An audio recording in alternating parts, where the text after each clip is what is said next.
खाटू श्याम मंदिर सीकर राजस्थान में स्थित है। खाटू श्याम का इतिहास बहुत प्राचीन है। आज से लगभग 1000 वर्ष पूर्व में इस मंदिर का निर्माण हुआ था। सीकर जिला मुख्यालय से 43 किलोमीटर दूर खाटू नामक गांव में बाबा खाटू श्याम का प्राचीन मंदिर है। इस मंदिर में भगवान श्री कृष्ण और बर्बरीक की पूजा होती है। खाटू श्याम में बर्बरीक का सिर है, जिसे बर्बरीक ने भगवान श्री कृष्ण के कहने पर दान कर दिया था। कलयुग में खाटू श्याम को श्री कृष्ण का अवतार माना जाता है। खाटू श्याम को हारे का सहारा कहा जाता है, क्योंकि जिसकी मनोकामना कहीं पूरी नहीं होती उसको श्याम बाबा पूरी करते हैं। इस वीडियो में हम आपको खाटू श्याम का इतिहास, कहानी, कथा और खाटू श्याम मंदिर कहाँ स्थित है इसकी पूरी जानकारी देंगे। खाटू श्याम का इतिहास महाभारत काल से है। ये पांडुपुत्र भीम के पौत्र थे, जिनसे खुश होकर भगवान श्री कृष्ण ने इनको कलयुग में अपने नाम से पूजनीय होने का आशीर्वाद दिया था। खाटू श्याम जी का नाम बचपन में बर्बरीक था। घर परिवार, माता पिता और गुरुजन सभी इनको बर्बरीक नाम से ही जानते थे। भगवान श्री कृष्ण ने इनको अपने घुंघरालू बालों की वजह से श्याम नाम दिया था। खाटू श्याम जी को श्याम बाबा, दीनों का नाथ, कलयुग का अवतार, शीश का दानी, खाटू वाला श्याम, हारे का सहारा, लकदातार, नील घोड़े का असवार, खाटू नरेश आदि नामों से भी जाना जाता है। खाटू श्याम को मोरवी नंदन भी कहा जाता है। खाटू श्याम जी की कहानी की शुरुआत मध्यकालीन महाभारत से शुरू होती है। बलवान भीम के पुत्र का नाम था घटोत्कच। घटोत्कच का विवाह दैत्य राजा मूर की पुत्री कामक कंटकटा, जिसे मौरवी के नाम से भी जाना जाता है, के साथ हुआ था। मौरवी और घटोत्कच ने एक पुत्र को जन्म दिया, जिसका नाम था बर्बरीक। बचपन से ही बर्बरीक ने अपनी माता मौरवी और भगवान श्री कृष्ण से युद्ध कला सीखी। बर्बरीक ने भगवान शिव की तपस्या की, जिससे प्रसन्न होकर शिव जी ने उन्हें 3 बाण दिए। ये 3 बाण उनको तीनों लोकों में विजय दिलवा सकते थे। यह वरदान पाकर बर्बरीक बहुत खुश हुए। बर्बरीक अपनी वीरता और शक्तियों के लिए जाने जाते हैं। महाभारत काल में जब कौरव और पांडवों के बीच युद्ध शुरू होने वाला था, तब बर्बरीक अपनी माता के पास गए और युद्ध देखने की स्वीकृति मांगी। इस पर उनकी माता ने उनसे पूछा कि तुम किसकी तरफ से युद्ध लड़ोगे। इस पर बर्बरीक ने जवाब दिया, जो हारेगा मैं उसकी तरफ से युद्ध लड़ूंगा। माता से आज्ञा मिलने के बाद बर्बरीक महाभारत का युद्ध देखने के लिए निकल पड़े। भगवान श्री कृष्ण यह सब देख रहे थे। श्री कृष्ण जानते थे कि यदि बर्बरीक को नहीं रोका गया तो युद्ध का परिणाम पलट देगा।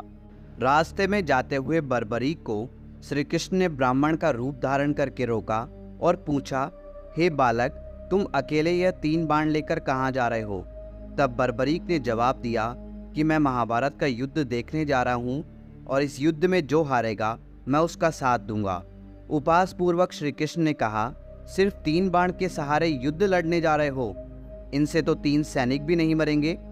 यह सुनकर बर्बरीक बोल पड़े, हे ब्राह्मण, यह कोई साधारण बाण नहीं है। यह बाण मेरे आराध्य महाप्रभु शिवजी ने मुझे दिए हैं।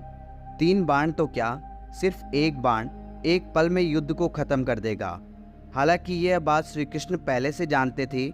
बर्बरीक को रोकने के लिए श्री कृष्ण ने उनकी परीक्षा ली। श्री कृष्ण ने कहा, हे बालक, इस पीपल के पेड़ के पत्तों को भेद कर दिखाओ। तभी बर्बरीक ने एक बाण निकाला और अपने आराध्य का ध्यान करते हुए बाण छोड़ा, जो पीपल के पेड़ के सभी पत्तों को भेदता हुआ निकल गया। बर्बरीक ने ब्राह्मण से पूछा, आप कौन हो और मुझसे क्या चाहते हो? इस पर उस ब्राह्मण ने जवाब दिया कि मुझे दान चाहिए, क्या तुम दे सकते हो? बर्बरीक ने कहा, मांगो, आपको क्या चाहिए? तब ब्राह्मण ने उनका शीश दान में मांग लिया। यह सुनते ही बर्बरीक समझ गया कि यह कोई साधारण आदमी नहीं है। उसने ब्राह्मण को अपने वास्तविक रूप में आने को कहा। तब भगवान श्री कृष्ण अपने असली रूप में बर्बरीक को दर्शन दिए। अपने गुरु को सामने पाकर बर्बरीक धन्य हो गया। तब बर्बरीक ने रात भर भजन किया और दूसरे दिन फाल्गुन शुक्ल द्वादशी को स्नान करके अपने हाथों से बर्बरीक ने बिना देरी किए अपना शीश काटकर भगवान के चरणों में रख दिया। भगवान श्री कृष्ण ने शीश को एक ऊंचे स्थान पर रखा ताकि बर्बरीक महाभारत का युद्ध देख सके। बर्बरीक की दानवीरता से खुश होकर श्री कृष्ण ने उन्हें अपना नाम श्याम उपहार स्वरूप भेंट किया। साथ ही आशीर्वाद भी दिया कि आने वाले युग में तुम मेरे नाम से पूजे जाओगे। जब भी कोई हारा और टूटा हुआ भक्त तुम्हारे पास आएगा, तुम्हारी पूजा से उसके सब काम पूर्ण होंगे। श्री कृष्ण ने बर्बरीक के सिर को एक ऊंचे स्थान पर रख दिया। आज विश्वविख्यात खाटू श्याम मंदिर उसी स्थान पर बना हुआ है जहां पर उनका कटा हुआ सिर रखा गया था। तो यह है खाटू श्याम जी की बेहद अद्भुत कहानी।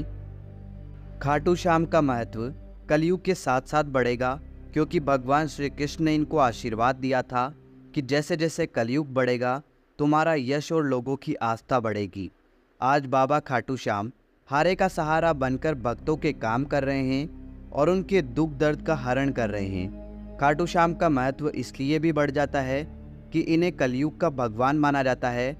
आस्थावान लोगों के हर काम होते हैं और ऐसा कहा जाता है कि जो व्यक्ति अपने जीवन में अपने दुखों और कष्टों से घिरा हुआ है, अपने जीवन में हार मान चुका है, उसे एक बार अवश्य खाटू श्याम जी की शरण में जाना चाहिए।